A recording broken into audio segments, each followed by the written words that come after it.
This is day 54, and today, me and my duo voted the Unreal Cup with my coach for an hour, and we were only able to watch the first two games of the Unreal Cup. We went full, in depth VOD review, every little thing, and I learned so much. I'm going to share with all you guys today the little secrets, and we're going to have a second VOD session on day 56 with our coach. So hopefully we're able to do that and I can go over everything else in the video. And today we played a bunch of scrims, but unfortunately Osirian was bugged or something, so it didn't record any of the scrim games, so I can't go over any of them in the video. But I did play some scrims. We played one vital session and we changed up our strategy a little bit. We started, trying to third party fights and run around the map more, go earlier, pick fights that are necessary if we don't pull zone, and we did okay. It wasn't the best session from us, but it was better than we did the day before, so there was some improvement, and at least we're trying. We're trying things out, whether they work or not. And yeah, let's go into the Unreal Cup. So this was our first game of the Unreal Cup, and we ended up getting keyed by West Pros, and they dropped a 40 bomb this game, and my teammate actually almost killed them, but I ended up dying pretty bad, and I just want to go over the fight because there's so many mistakes that we made, and I learned so much today from my coaching call that I want to go over. So first thing I do is I make space, which is good. Right, we make space. And then my teammate drops because he sees that both these people, the enemies, are up here. So he drops down. And what I should do is drop down instantly with them, because you never want to be on different layers from your teammate because you're just going to get 2v1'd. But I kind of sit here for a little bit, and I'm a little bit too slow. That's going to be the theme of this whole fight, is doing things too slow. So we drop here. Now we're together. This is good. Here, I go for a good counter peek. I hit him 70. But here is the mistake that my coach told me. After I hit him, obviously, he's not going to try to pressure me. He needs to heal. He's going to chill for a bit. That is the perfect opportunity to double this guy. Now, obviously here, he's on a good peak, but probably after hearing his teammate get hit, or after he made this wall low, he ends up going on a bad peak. He goes right here, which is fine in a 1v1, but if I run here and we just run in his face, just literally full rush in and just box him, there's nothing he can do because his teammate is going to be back here just healing. He's not even pressuring me right now. So if I would have looked and I would have seen this, we would have jumped him. But I don't do that, and I give him time. So then my teammate gets hit because he's holding a wall. You don't want to do that. You never want to hold the wall when you're in the same box, because if they take the wall, you're going to at least take damage. You might die. And I do the same thing here. So he takes... I didn't even know you could take a wall from this far, I'm not going to lie. But here we're pinched. And because they're both playing on really safe angles, all we can really do, when you're getting pinched, basically what my coach told me was, you have to create a 2v1. Because their advantage is that they are taking space away from you and, pushing you into a corner. But your advantage is that the enemies are split, so you can try to 2v1 one of them. Every position has an advantage and disadvantage. You just got to know what position you're in and what your play has to be. But we don't go for 2v1s. We're going for counter shots. And because they're playing on safe angles now, what we need to do is get out of this space. He told me that you got to keep moving. Every 5 seconds, you got to keep moving. Because if you keep moving, if we go down here, boom, and if they come down, then we go up. And then we just got to keep moving. But because we stay in the same box, eventually, because they're pinching us, they're going to keep taking piece, and we're going to take damage, which is the worst thing you can do when you're fighting defensively, is because once they get damaged, they are not going to stop pressuring you. So we drop, but it's just too late. If we would have done this much earlier, when we saw they're playing safe peaks, then we would have been completely fine, and they would have had 0 damage on us, and we would have been up 80.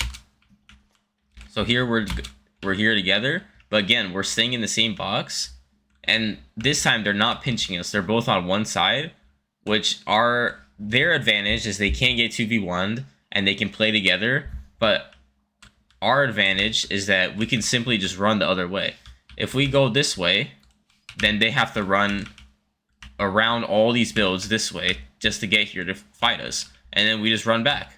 And then we just run back if they keep following us. And if they go on our wall, then we can go up. We can go the other way. You know what I'm saying? Like, you just got to play cringe, like when you play defensive. But what we end up doing is we just sit in this box the whole time. And then I'm just taking really bad peeks. Like, I'm just not moving. I'm staying in the same box. Like, even here, I can't heal from this position. And, like, I'm holding walls again.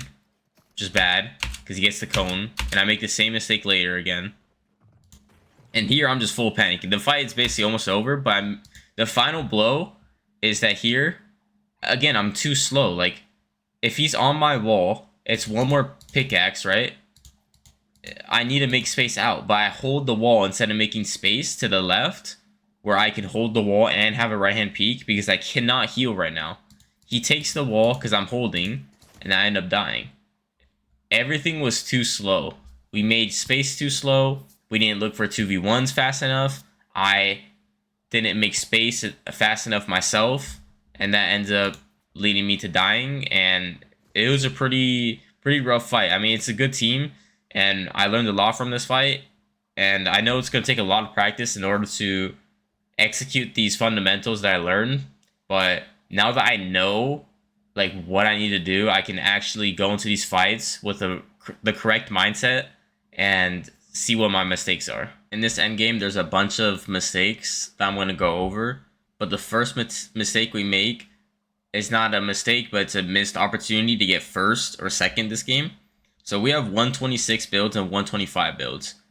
And in a stacked Surge lobby like this, these builds are insane, like mats to have in first moving. So first of all, we're stacked. So we probably have the most mats in the lobby unless someone just got a kill. Second of all, we pulled zone. Zone is this way, and there's nobody built up over here. And we're also elevated, which means we don't have to spend mats to get height. So we're already elevated, we're stacked, and we pulled zone. So there's no downside for us to just play height here. This height team has to come to us. So they either have to tarp across, which we will kill them, or they can jetpack, which we can fry them because we're going to see them jetpack. But instead of going for height here, I simply just give it up. And look at them. They tarped across. If I would have been looking, this is the freest chop ever and we can kill them. But I give up my advantage of being super stacked and potentially going for height. Because look, I can literally land on height right now.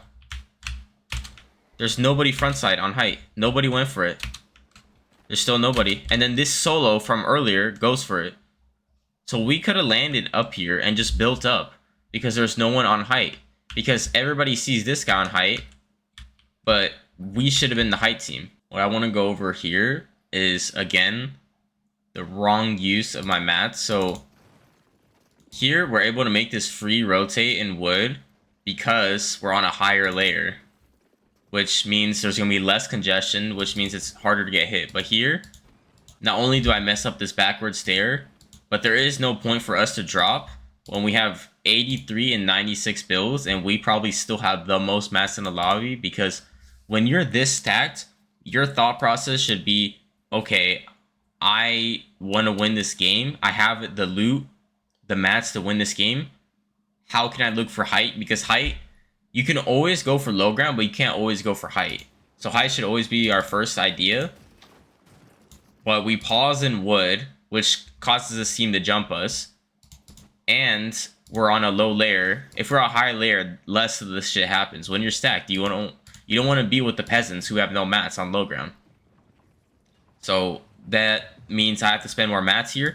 I have to tarp here in metal instead of using wood if I was higher up. And we can't go for height because we're not high enough. What I mess up here is just a bad usage of my time in endgame. Endgame, every single second matters because there's so many things you need to do. You need to heal. You need to get in zone. You need to drop mats. You need to look at the safe circle, like where it could pull. You need to look for kill. Like, there's so many things you need to do. Every second matters. And here, when we need a kill now, 38 bills and 55, we're gonna need a kill. I just go for a spray on this team. Like, spraying this team literally does nothing. They're not fighting anybody. They have awareness. There's no point in spraying this team. It's not gonna net us a kill because we're too far away from them. Like, if we were here and we went for a pre, that's different. It's still not a good pre because they have awareness on us. But at least we're going for a play one tile away. But the perfect play would have been this kid. If we simply just got a pre, and then the pre this guy, look, he's looking back tarp the whole time. And now he looks front tarp because of zone switch. But there's no point in looking at this, like, these guys and spraying them because that's not going to net us a kill. Next here, I tarp on low, but I don't fully go to this right side. And as you can see, it's like basically I would say a straight pull, but it's like on this right side the whole way. But I don't hug the right side. Like, I make like a 2x2 instead of just staying on the right side of zone because then I can just go straight the whole time. And I make a lot of space here, but I don't cover the sides, which leads to this guy just like pumping my teammate. And this literally messes our whole game up because we need a kill, but he needs to heal. And I need to stay front. So we can't get a kill for so long until he fully gets to max HP just because I didn't build this off. And now this guy has the God positioning. And obviously, yeah, I place this wall so he goes up. But look, he can just go down here. And now he has the best spot and he can tarp for free and use little to no mats.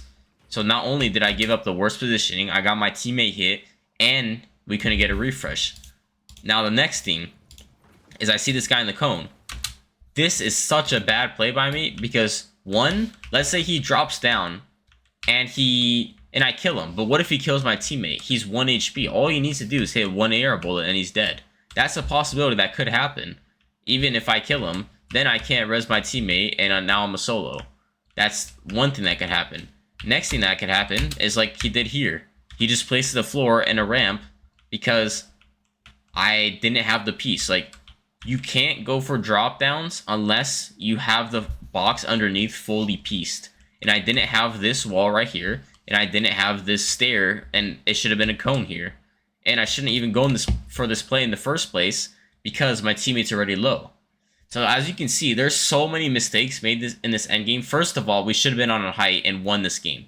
But the next mistakes that I'm making cause us to not get kills because we need refreshes, but we're wasting time and we're taking damage, which leads us not being able to get a kill. And then at the end, we're just jumping in a box because we have 0 builds. It's crazy how a game can go from being 5-5-5 to being like 20 HP and desperate because of a few mistakes that I made. But now that I know them because my coach told me, I'm going to be able to apply these in scrims so that I don't make the same mistakes in the tournaments.